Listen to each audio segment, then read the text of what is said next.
प्रयत्नाला मानणारे लोक सांगत असतात जे काही मिळवायचं, जी काही स्थिती, जी काही पद, जी काही परिस्थिती आपल्याला निर्माण करायची ती केवळ प्रयत्नाने केल्या जाते. आणि गोंडस अशी काही उदाहरणं देखील ते आपल्याला देत असतात. नाही सुप्तस्य सिंहस्य प्रविशन्ति मुखे मृगाः, ते म्हणतात उद्यमेन हि सिद्ध्यन्ति कार्याणि न मनोरथै, केवळ मनोरथ केल्याने कार्य कधी जात नाहीत. जर तसं झालं असतं तर सिंह तो बलवान असलेला, प्रचंड तेजस्वी, ओजस्वी, पराक्रमी असलेला सिंह, पण तो जर गुहेत झोपलेला असेल तर त्या झोपलेल्या सिंहाच्या मुखामध्ये आपोआप हरण जाऊन प्रवेश करणार नाहीत. त्याला उठावं लागेल, शिकार शोधावी लागेल, त्याच्यावर झडप घालावी लागेल, ती शिकार करावी लागेल, तेव्हा त्याचं काय भरेल? पोट. म्हणजे प्रयत्नवादाला प्रचंड स्थान ते आपल्या जीवनात देतात. पण गोष्ट अशी आहे, प्रयत्न जरी महत्वाचा असला आणि संतांनी प्रयत्न नाकारलेला नसला तरी देखील प्रयत्नाच्या जोडीला प्रारब्ध असल्याशिवाय कार्य सिद्धीचा नाही. विठ्ठल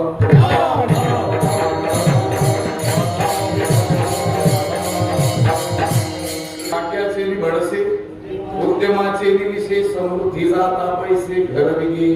समृद्धी आपल्या घरामध्ये प्रवेश करील, पण कधी उद्योगाच्या निमित्तानं करील, पण कधी भाग्य ज्यावेळेस उत्कर्षाला पोहोचला असेल त्यावेळेस व्यवसाय निमित्त फळ तसे संचित, व्यवसायाचं निमित्त होतं, पण खरं फळ आपल्याला आपलं दैव म्हणजे भाग्य देत असतं. विठ्ठल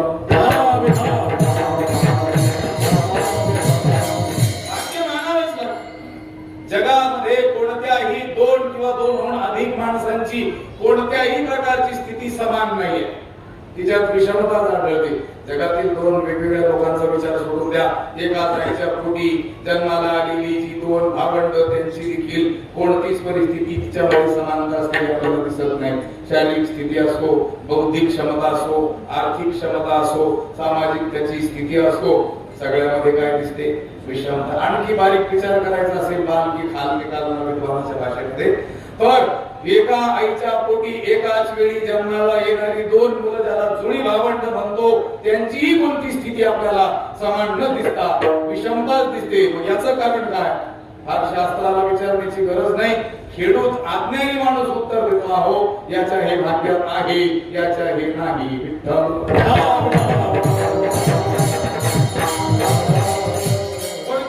भाग्य ही संकल्पना मानावीच लागते.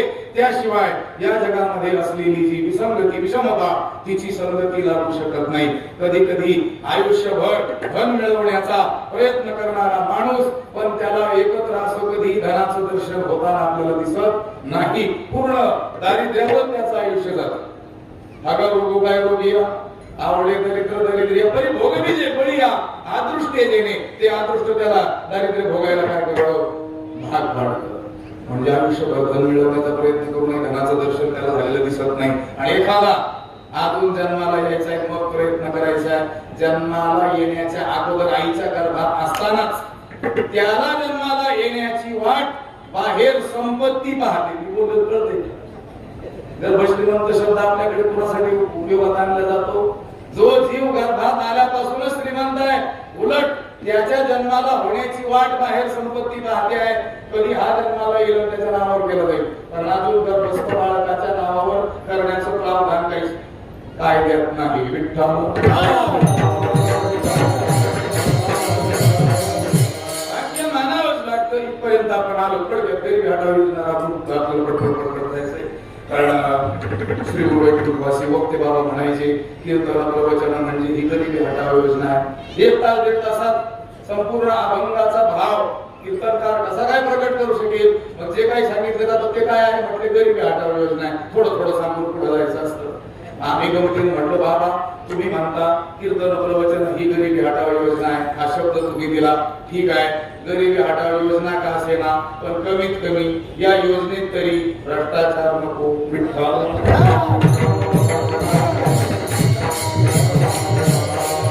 मानावं लागतं. इथपर्यंत आपण आलो, पण भाग्य नेमकं कशाला म्हणायचं याच्यामध्ये मात्र कुणाचंच एकमत नाही. विठ्ठल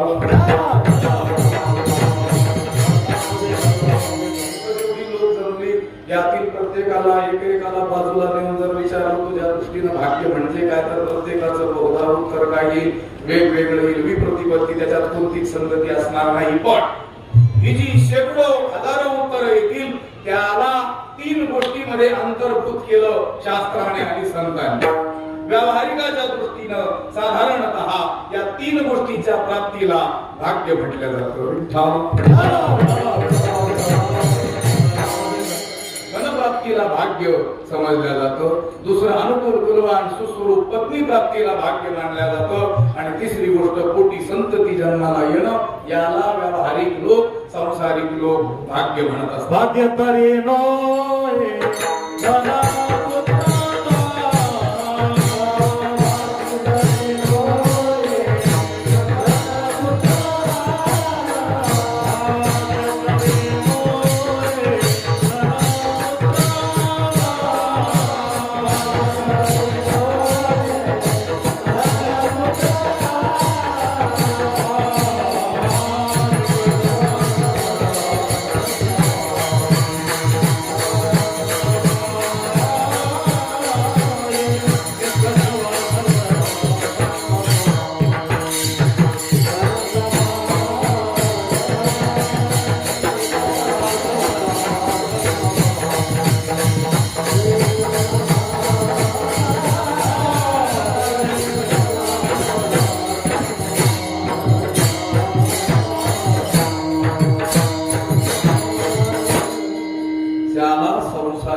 भाग्य म्हणतात त्याला कधीही भाग्य म्हणणारच नाही.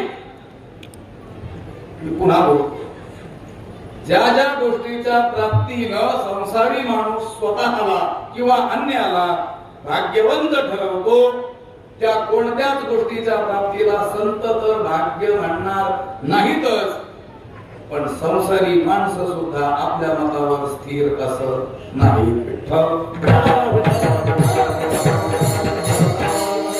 भाग्य तरी नोहे धन पुत्र दारा निकटवास बरा संताबाई. संतांनी तुकाराम महाराजांनी सांगितलं, धन पुत्र दारा यांच्या प्राप्तीला तर आम्ही भाग्य म्हणणारच नाही. हे भाग्य नाही. मी बोलत होतो संसारी माणसं साधारणतः या 3 गोष्टीच्या प्राप्तीला काय म्हणत असतात? भाग्य म्हणत असतात. धन प्राप्तीला भाग्य मानतात. म्हणून तर रात्रंदिवस धन प्राप्तीचा प्रयत्न चाललेला दिसून येतो की नाही? लक्षात आलं. काही करावं पण धन मिळवावं असा जगातील लोकांचा जो कल दिसून येतो, त्याचं कारणच हे आहे की व्यवहारामध्ये धनाला भाग्याचं निकष मानलेलं आहे. ज्याच्याकडे धन आहे, धनवंताला की सर्व मान्यता आहे जगी, सर्व प्रकारची मान्यता त्याला प्राप्त होते. त्याच्यामध्ये असलेले नसलेले सगळे गुण त्याला चिटकवले जातात. पुन्हा धनवंताला सर्व गुणा कांचनमाश्रयन्ति, सगळे असलेले नसलेले गुण. आम्ही तर उदाहरण देत असतो, इथं येऊन उभं राहून 4 शब्द सुद्धा नीट न बोलता येणारा सुद्धा त्याच्याकडे धन असल्यामुळं लोक म्हणतात पाटलांचं वक्तृत्व फार सुंदर आहे.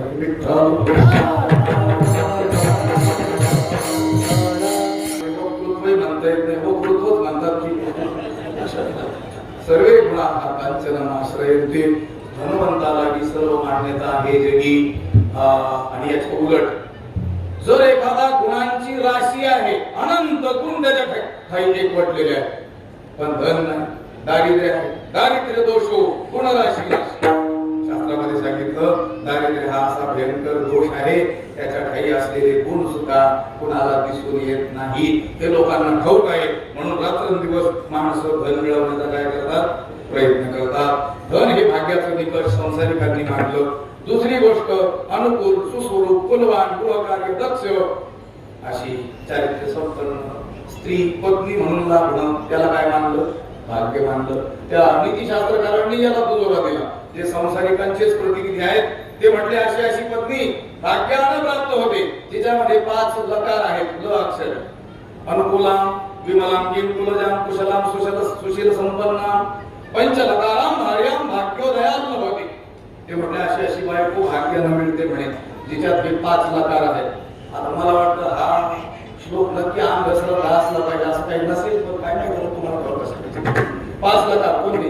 अनुकूलाम ती अनुकूल असली पाहिजे. पतीच्या मता अनुसरवणी, त्याच्या मताचं अनुसरण करणारी.